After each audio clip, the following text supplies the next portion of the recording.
Michael, thank you. Tony, could you do I can. roll call, please? Michael Zaslow. Here.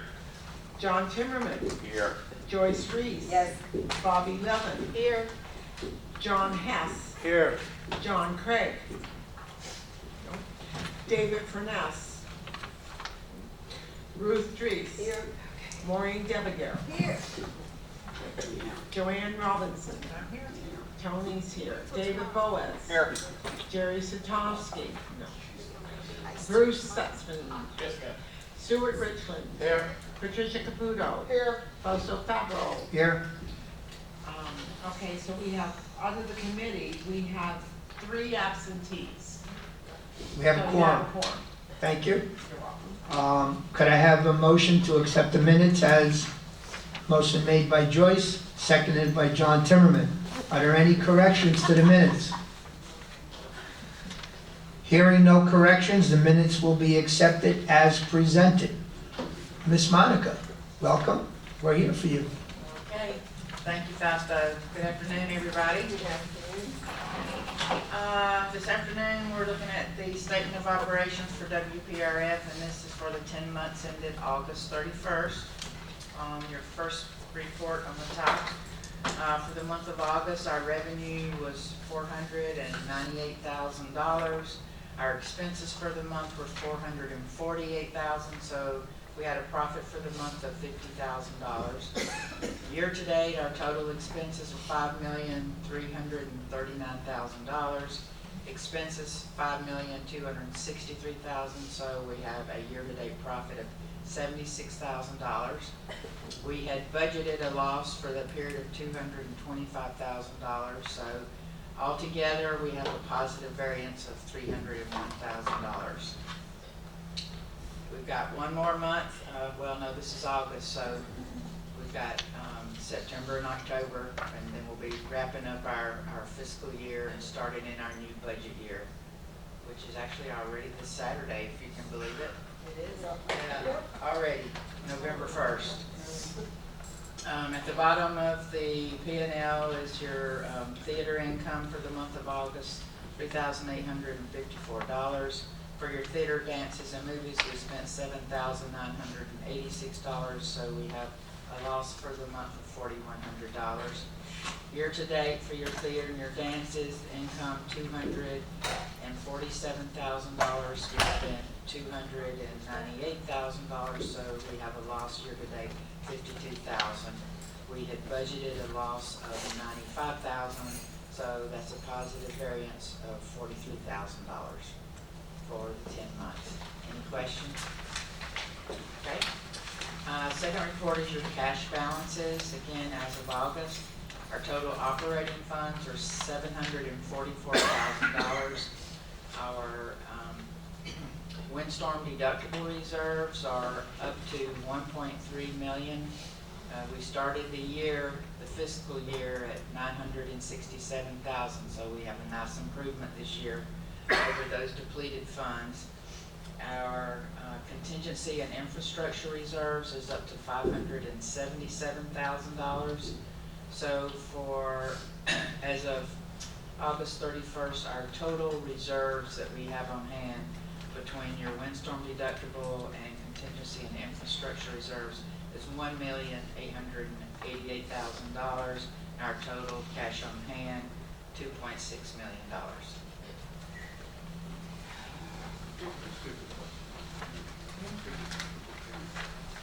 I'm sorry? What's the degree?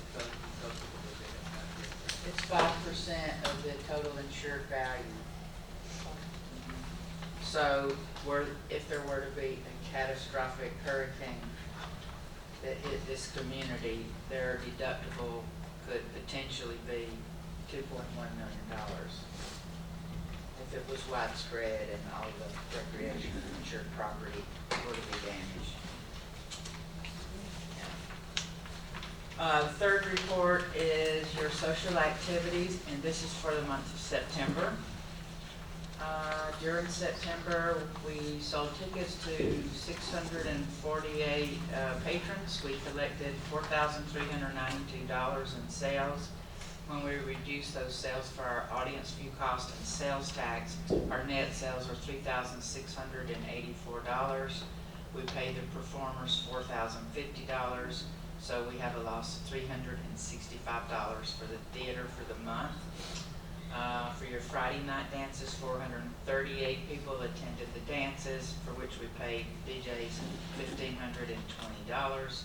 Your movies, we had 4 movies during the month of September. 374 people attended the movies, and the movies cost us $966,000.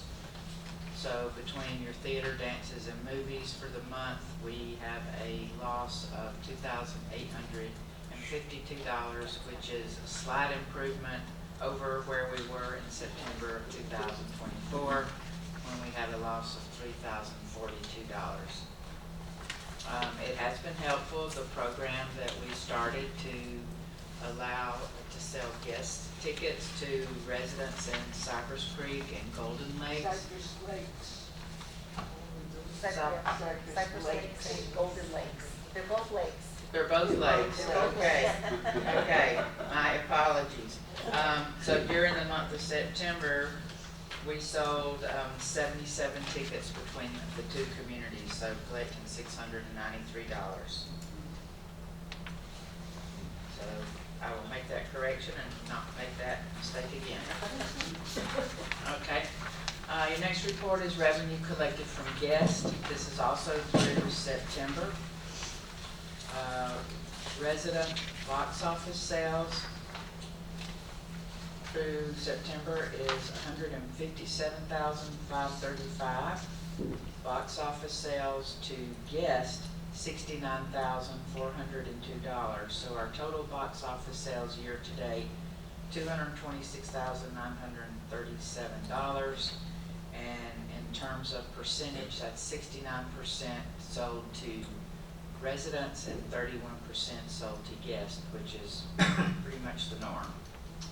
As far as tickets sold, we sold 13,761 tickets to residents, 4,888 tickets to guests. Total tickets sold, 20,647 tickets.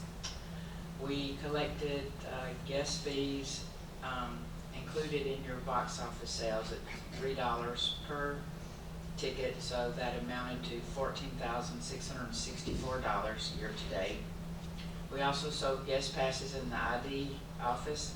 We collected $26,369 year to date, and also guest passes sold in the ID office, additional $11,527. So total revenue generated from guest sales this year, $52,560. When we compare that to the same period in the prior year, it's actually $5,500 less this year than it was in the same period in the previous year. Any questions? Okay. Last report is your Estoppel income. This is also through September. Year to date, there have been 366 units sold in this community. In the same period the prior year, there were 462. It's a decrease of 96 units, or 21%. So as far as the income that we've collected, we're actually down $21,236 year to date. So unless there's any questions for me, that's it. Thank you. Thank you, Monica. I just wanted to mention that we have our Halloween dance coming up Friday, and we never sell that out. So I actually had to add 4 additional tables. We have that many more people that are coming this year. We did open up this particular dance to guests because we don't ever sell it out. So I hope that's a sign of things to come, that's positive. Yes, excuse me, just a question. Guests you mean to the other Cypress Lakes and Golden Lakes, or just guests that? Well, everyone could bring a significant other, Right. but if they wanted to bring more than that. Okay. I just want to ask a question. Is this dance gonna end the same time as the normal Friday night dance? Yes, I just wanna make sure Just if in it place doesn't. of the Friday night dance. Yeah, I just wanna make sure it wasn't extra out, that's all. right, no, that's only gonna be New Year's. You know, I have Stay to for always the ball to notify, drop. right, Yeah. I have to notify the bus company. Right, It's long. nope, it's the Thanks. same. Thank you. Good afternoon. Don't have too much, I just wanted to update you on the switchgear. I am meeting with the engineer this afternoon. We did have some conversations with FP&L, giving us some data, which is good for us also to put into our computer for energy management system to try to see how we can reduce the cost of the electric, okay, by evaluating what they're giving us and how the engineer report's gonna come back to us, that we could set up the computer to be able to try to save some money on the demand side of the metering, which is the most costly for us here. We're also, like I talked last month, I was met with some people here and meeting with CES, which is our chlorine control, the pool control systems, and we're looking into the possibility of going forward with more salt chlorinators and trying to see what the savings would be for a year's time, slowly putting them into effect due to the fact that the cost is so drastically going up over the years. So those are the two things that we're researching right now with the engineers. Any questions? Okay. Thank you, Dan. Hi, everybody. I'm going to talk about our ID printer problems that we've been having. We literally were shut down, and IT believes it's all the updates that come from the Microsoft program. So their recommendation was that we stripped everything off the computers and then reload everything, which we did, and that seems to have worked. Then we kind of took a step backwards. So where we were having no printing going on Monday, when JM brought me up an ID, you know, it took everything from the back and put it together with the front, and then it kind of put it up in the upper left-hand corner. You can't see it, but it looks like a postage stamp. And that's all that there was. It's all crammed in the upper left-hand corner. I can't explain it, and it's not company-wide.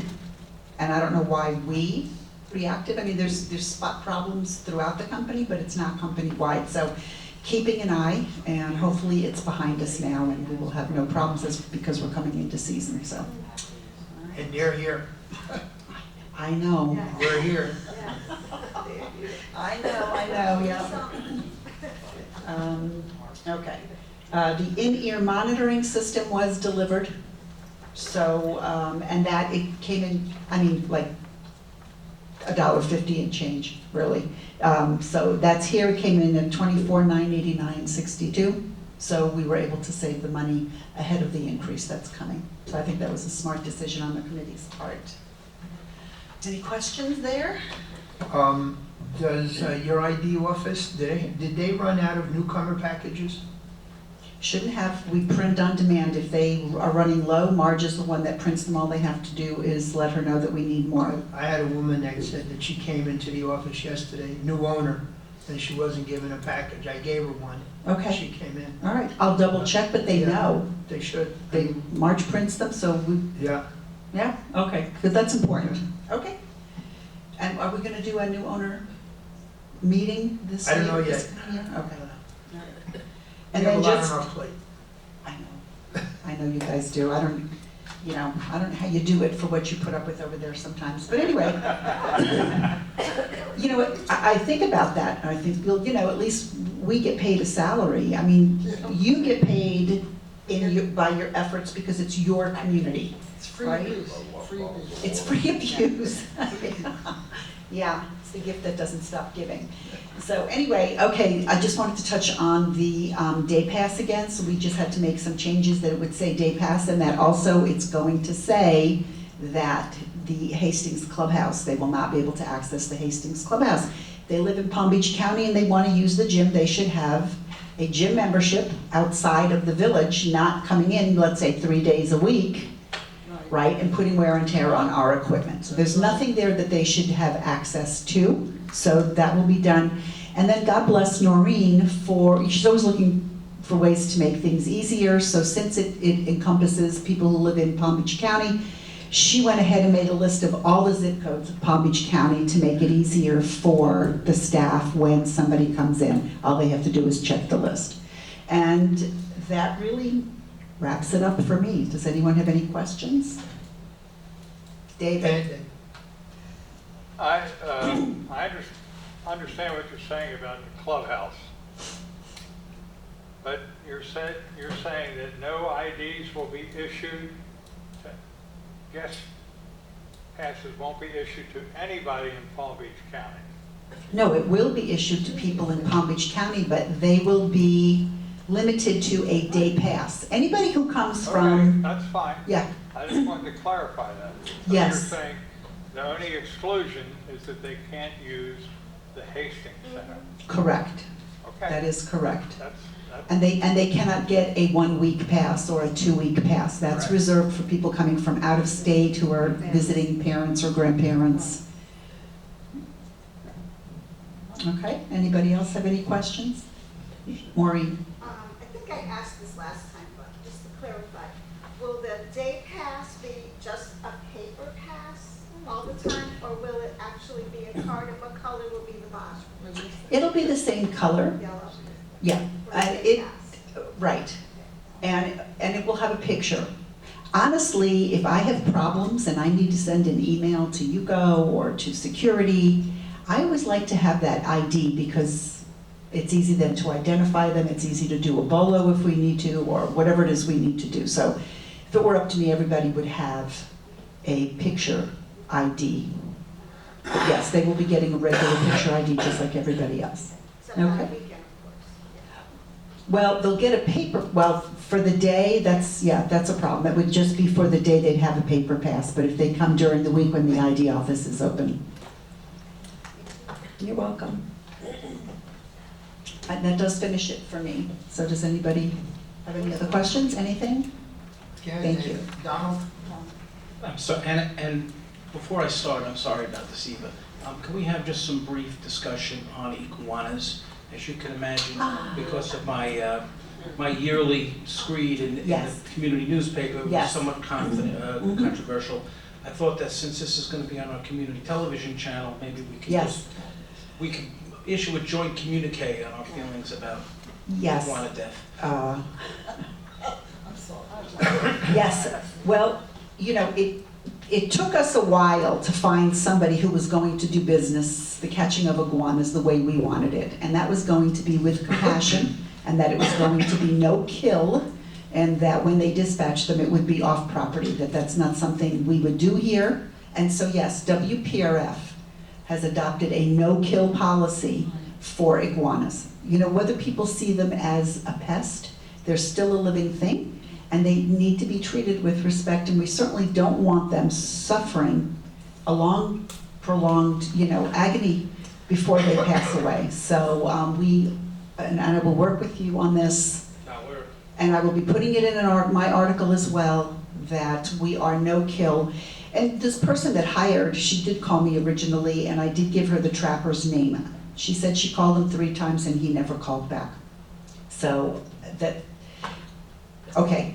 But my understanding is that she hired an unlicensed trapper with a pellet gun, and that is not the way we want to see things done. So I will always give out our trapper's name. I wouldn't recommend anybody else. You know, he's so diligent that he sets up the traps, he puts palm fronds on the top, because he comes from Port St. Lucie, so if he can't get there right away, he doesn't want them baking in the sun. So to put palm fronds on the top offers them some shade, and he also puts cameras in there, so he knows when he's got something in the trap and he knows he's got to come our way. So everything is done with the animal in mind, and that's what we want. It's always a good idea to show compassion toward any living thing. We would want to be treated a certain way. So I grew up on that show, Land of the Giants. Remember that show, Land of the Giants? Yeah, it was a good show. Right, well, we had giants coming in and they were trapping us. We would want to be shown compassion, so that's what we tried to do with our smaller neighbors. way before my time. And from our point of view, we're very concerned about these projectile weapons, these pellet guns. Some of these weapons have muzzle velocities equal to an actual firearm, and they can do some damage. So we really want to discourage it. It is not illegal in Florida. You can discharge a pellet gun right outside your house. In New York, that would get you put in jail. But it's just stupid. I mean, nobody's perfect, and that thing could go through a window easy. So there's that too. And why torture the things? No. That's Yeah. disgusting. At the Camden Pool, that's the West Canal. Yes? Okay, I was at that pool a couple of weeks ago on a Saturday. You know, there's iguanas that come under the fence. They're always there, bathing in the sun, whatever. But I was sitting there out of the pool, and I heard bang. Yeah, that was the guy. It was a young kid That was him. on a Saturday. Yeah. Okay, because it scared us, so I called security, and they came. You know, I could see him holding it. Like, They didn't just call security, they also called PBSO, who responded to it as a firearms. So Yeah, I there's that too, you know, they Okay, come yes. thinking somebody's walking around with a gun. They came right out. They did. And checked it out, so that's good. Joyce? That's the West Canal, who's in charge, that's all part of UCO, right? No. The West- Any waterway here and the land adjacent to the waterway belongs to Benison Capital Group and it's managed by WPRF. Okay. Joyce, you had your hand up? Yes, you know, Florida now has this carry rule where blah, blah, blah. Open carry? Open carry. Now, this is being private property. We can do whatever we want. We don't have to allow that, do we? Now, this has been taken under this discussion, and it is a separate issue. We have had a court ruling that said that people in Florida can walk around with firearms openly, open carry. We were quite concerned because with 12,000 plus people here, you would think there was one person who would think it's their constitutional duty to get up and walk up our main roads with a 6-iron on his hip, but it has not happened yet. So I would say that this is so far a non-problem, and let's hope we all stay that way. All right, I was just Okay. curious.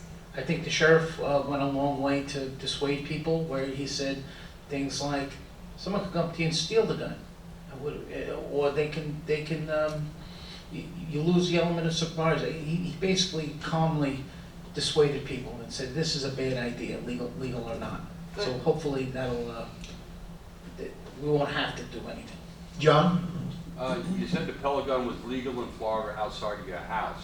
Yeah, John, in the state of Florida, in the state of New York, if you just, first place, a pellet rifle would be classified as a firearm Yeah. in the state of New York, which, just like a gun, like a So 38, since we're a 22. private community, that's. Private what- community has nothing to do with it, this is state law. In Florida, a pellet gun is not classified as a firearm, so there's no restriction against using it close to residential homes. So now, is this a private community, and can these things be banned? Well, of course you can, but you have 309 associations, each one makes their own rules, plus UCO, plus WPRF, plus some privately owned properties, and now you have the issue of enforcement. When they do it anyway, who's gonna go and then what, right?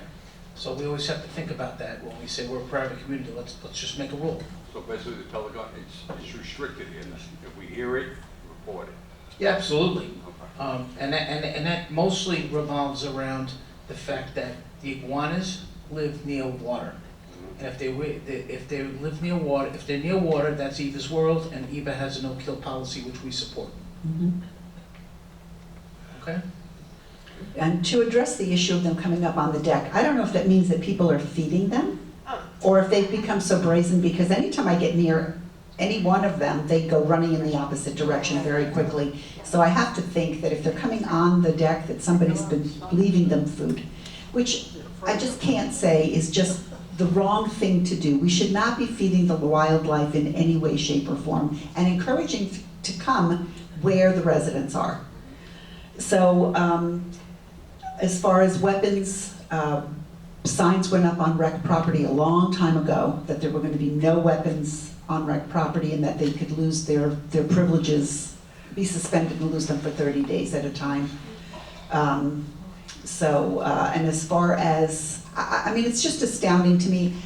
that anybody would start shooting anything when you've got, we're so on top of each other here.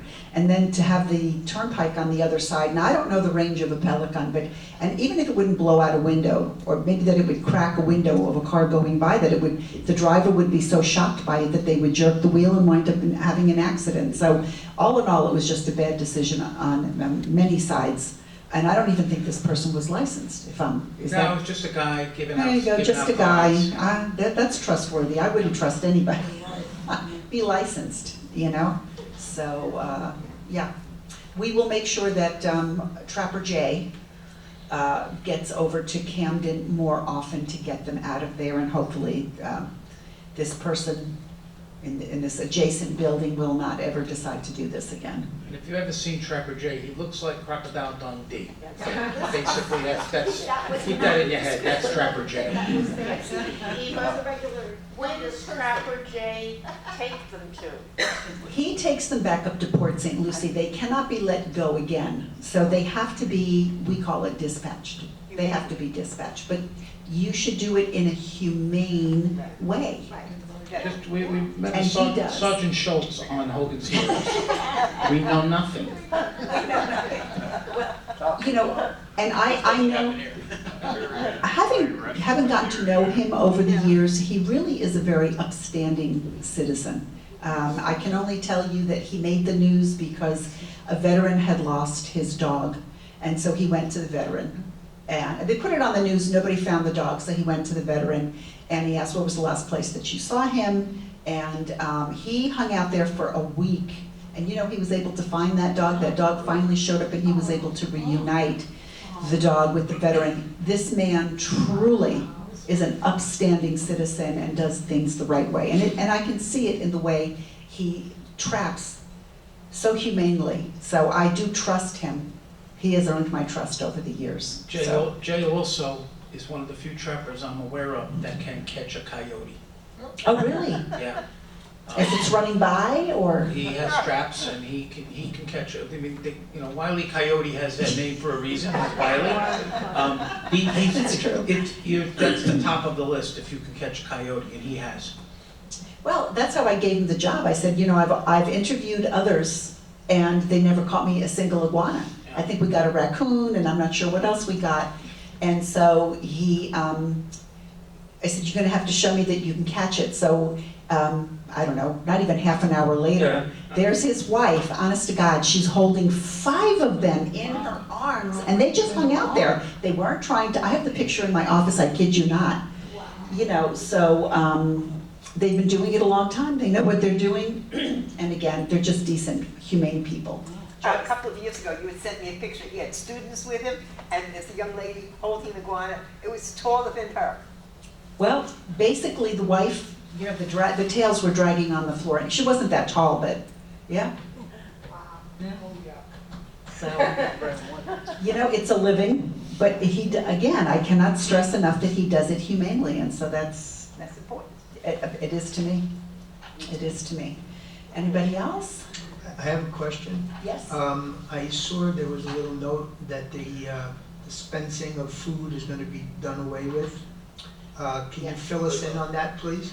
You know, I didn't put it on the agenda because yesterday was the food pantry. Yeah. And she'd come to me to say where the funding had dried up. Okay. Suddenly there was a new source for another 6 months. So I figure that's something that we need to discuss, and if you would like to continue it for the next 6 months. But it's not confirmed, and I said I need an email as soon as possible. So I'm My just thought kind of was in that- limbo right now. My question was more, was it something on her half, on your half, as far as WPRF with the procedure that was going on? You know, I see she's trying different things each time to make it more organized. I think that along with the money certain companies will, you know, sign up with Gulfstream Goodwill for the, I don't know, it looks good, right, the optics. But she wasn't getting the volunteers that she needed, so our residents filled in on that, but she should have been getting more outside volunteers. I see where she's making an effort. There was something that happened yesterday that I feel that we can also do to help her. I tried to watch out for those residents that were breaking the rules, so to speak, and just, kind of storming through, and then I'd pull them aside and kind of take away some of what they took because they were taking too much. So, but listen, we all know that there are people there in line that don't need this, but there are people that do. There are people that absolutely do. I see some of those people come through that line and they are so grateful. And initially they just look so downtrodden. You can tell. And they're so grateful. Those people who kind of look down their noses, those are the ones that shouldn't be in line. There's no gratitude, and I think there's no gratitude because they've got the money. But I don't want to concentrate on those that are taking advantage and taking it away from those who really have the need. And food stamps, are going to be going away, so this is going to become more important than ever initially. So, I'll always give them the space, and I will be there. I will be there to help police it and help organize it in any way that I can. Okay. When is it, used to be the third Friday, what is it now? She had some meetings that she could not get out of, so instead of it being this past Friday, it was this Monday. Oh, okay, but normally it's the third Friday. And then because they thought they were shutting it down and November would be the last time, I don't think a food pantry itself was planned. But I can tell you that close to 100 applications from our residents have been filled out and turned in, hoping that they can be connected to other programs that will help them in the plight that they are. And I think that's a lot, and that there may be more, So even if, listen, helping someone in need, that should be our focus. And if there truly is a judgment day, then I worry about those residents who are standing up and taking what they don't need, but that's not on me to judge.